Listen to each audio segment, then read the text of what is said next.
Air India express വിമാനങ്ങൾ റദ്ദാക്കുന്നത് തുടർക്കഥയാവുകയാണ്. എന്നാൽ ഈ വിഷയത്തിൽ പ്രവാസി സംഘടനകൾ ഇടപെടുന്നില്ല എന്ന പരാതിയുമുണ്ട്. എന്നാൽ ഈ പരാതിയെ നിഷേധിക്കുകയാണ് പ്രവാസി സംഘടനകൾ. തൃശൂർ സ്വദേശി സലാലയിൽ മരണപ്പെട്ടു. രാജ്യത്തേക്ക് അനധികൃതമായി നുഴഞ്ഞുകയറുന്നവരെ നേരിടാൻ നടപടി ശക്തമാക്കിക്കൊണ്ട് റോയൽ ഒമാൻ പോലീസ്. ഇന്നത്തെ പ്രധാന വാർത്തകളുമായി ഗൾഫ് അപ്ഡേറ്റ്സിലേക്ക് സ്വാഗതം. Gulf Updates Oman, brought to you by Shahi Foods and Spices, powered by Purushottam Kanji Exchange. Air India express വിമാനങ്ങൾ റദ്ദാക്കുന്നത് തുടർക്കഥയാവുകയാണ്. കഴിഞ്ഞ ആഴ്ച ഇതിന്റെ ഘോഷയാത്രയായിരുന്നു. എയർ ഇന്ത്യ എക്സ്പ്രസ് വിമാനങ്ങൾ റദ്ദാക്കുന്നത് ഇപ്പോൾ ഒരു വാർത്ത അല്ലാതായി മാറിയിരിക്കുകയാണ്. തുടർച്ചയായി വിമാനങ്ങൾ റദ്ദാക്കുന്നത് യാത്രക്കാരെ ശരിക്കും ദുരിതത്തിലാക്കി. ഇതിൽ ബന്ധുക്കളുടെ മരണമടക്കമുള്ള അത്യാവശ്യ കാര്യങ്ങൾക്ക് നാട്ടിൽ പോകുന്നവരും ഉണ്ടായിരുന്നു. എന്നാൽ ഇത്രയേറെ വിമാന സർവീസുകൾ അടുത്തടുത്ത ദിവസങ്ങളിൽ റദ്ദാക്കിയിട്ടും ഇക്കാര്യത്തിൽ മൗനം പുലർത്തുന്ന പ്രവാസി സംഘടനകൾക്കെതിരെ വ്യാപകമായ വിമർശനമാണ് ഉയർന്നു വന്നിട്ടുള്ളത്. നാട്ടിലെ ചെറിയ കാര്യങ്ങൾക്ക് പോലും പ്രസ്താവനകൾ നടത്തുകയും പ്രതികരിക്കുകയും ചെയ്യുന്നവർ പ്രവാസികളുടെ അടിസ്ഥാന പ്രശ്നത്തിനെതിരെ വായടയ്ക്കാൻ കാരണം എന്താണെന്നാണ് പ്രവാസികൾ ചോദിക്കുന്നത്. നാട്ടിലെ ഒട്ടുമിക്ക രാഷ്ട്രീയ പാർട്ടികൾക്കും മതസംഘടനകൾക്കും സാംസ്കാരിക വിദ്യാഭ്യാസ സംഘടനകൾക്കും എല്ലാത്തിൻ്റെയും പോഷക സംഘടനകൾ ഒമാനിൽ ഉണ്ട്. ഇതിൽ ഇന്ത്യയിലെ ഭരണകക്ഷികളുടെയും പ്രതിപക്ഷത്തിൻ്റെയും പോഷക സംഘടനകളും ഉൾപ്പെടും. പ്രവാസികളുടെ അടിസ്ഥാന പ്രശ്നമായിട്ടും ഇതിനെതിരെ എന്തുകൊണ്ടാണ് ഈ സംഘടനകൾ മൗനം പുലർത്തുന്നത് എന്നാണ് പ്രവാസികൾ ചോദിക്കുന്നത്. എന്നാൽ ഇത്തരത്തിലുള്ള ആരോപണങ്ങളെ പരിപൂർണമായും നിഷേധിക്കുകയാണ് ഒമാനിലെ സാമൂഹിക സാംസ്കാരിക സംഘടനകളുടെ നേതാക്കൾ. ഈ വിഷയത്തിൽ വർഷങ്ങളായി സജീവമായ ഇടപെടൽ ഇടതു അനുകൂല സാംസ്കാരിക സംഘടനകൾ നടത്തിക്കൊണ്ടിരിക്കുന്ന ഒന്നാണെന്നും സ്വകാര്യവൽക്കരണം എന്നത് രാജ്യത്തെയും സാധാരണക്കാരനെയും എത്രമാത്രം ദോഷകരമായി ബാധിക്കും എന്നതിന്റെ വലിയ ഉദാഹരണമാണ് എയർ ഇന്ത്യയുടെ സ്വകാര്യവൽക്കരണമെന്നും ഇക്കാര്യത്തിൽ പ്രവാസി സംഘടനകളുടെ കൂട്ടായ പ്രതിഷേധം ആവശ്യമാണെന്നും സാമൂഹിക പ്രവർത്തകനായ സന്തോഷ് കുമാർ ഗൾഫ് മാധ്യമത്തോട് പറഞ്ഞു. കേരളത്തിൽ നിന്നുള്ള എംപിമാരുടെ ശ്രദ്ധയിൽ ഈ വിഷയം കൊണ്ടുവരികയും ഇക്കാര്യം പാർലമെന്റിൽ നിരവധി തവണ ഉന്നയിക്കുകയും ചെയ്തതാണെന്നും സാമൂഹ്യ പ്രവർത്തകൻ സിദ്ദിഖ് ഹസൻ പറഞ്ഞു. അതേസമയം എയർ ഇന്ത്യ എന്നത് ഇന്നൊരു സ്വകാര്യ സ്ഥാപനമാണ്.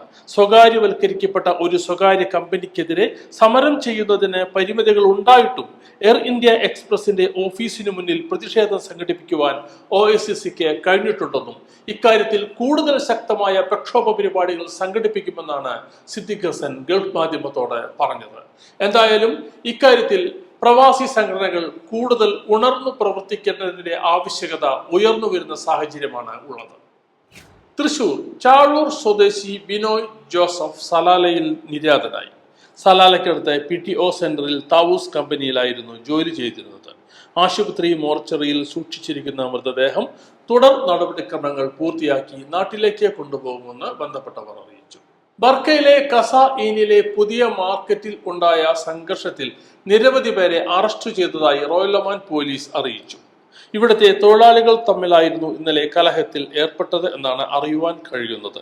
ഇതിന്റെ വീഡിയോ സാമൂഹിക മാധ്യമങ്ങളിൽ പ്രചരിച്ചിരുന്നു. തുടർന്ന് നടത്തിയ അന്വേഷണത്തിലാണ് കലഹത്തിൽ ഏർപ്പെട്ടവരെ റോയൽ ഒമാൻ പോലീസ് അറസ്റ്റ് ചെയ്യുന്നത്.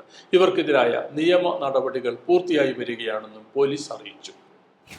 രാജ്യത്തേക്ക് അനധികൃതമായി നുഴഞ്ഞു കയറുവാൻ ശ്രമിക്കുന്നവർക്കെതിരായ നടപടി ശക്തമാക്കിക്കൊണ്ട് റോയൽ ഒമാൻ പോലീസ്.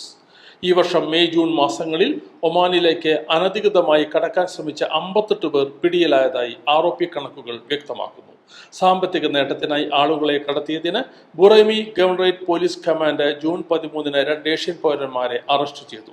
അനധികൃതമായി നുഴഞ്ഞുകയറി ജോലിയിൽ പ്രവേശിക്കുന്നതും മറ്റും വലിയ അപകട സാധ്യതകൾ ഉണ്ടാക്കുന്നുണ്ടെന്ന് ROPയിലെ director general of operations brigadier Mohammed bin Nasser Al Kandi പറഞ്ഞു.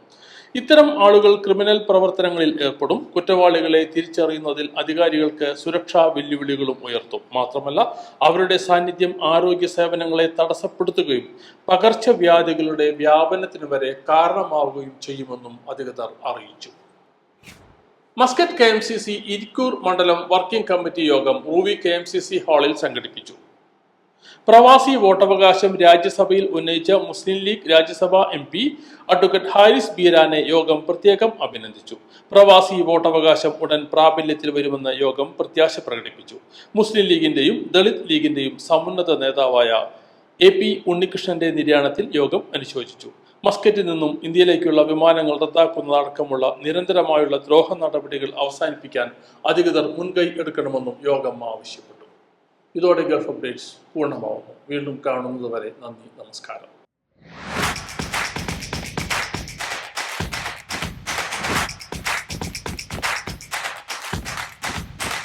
Gulf Updates Oman, brought to you by Shahi Foods and Spices, powered by Purushottam Kanji Exchange.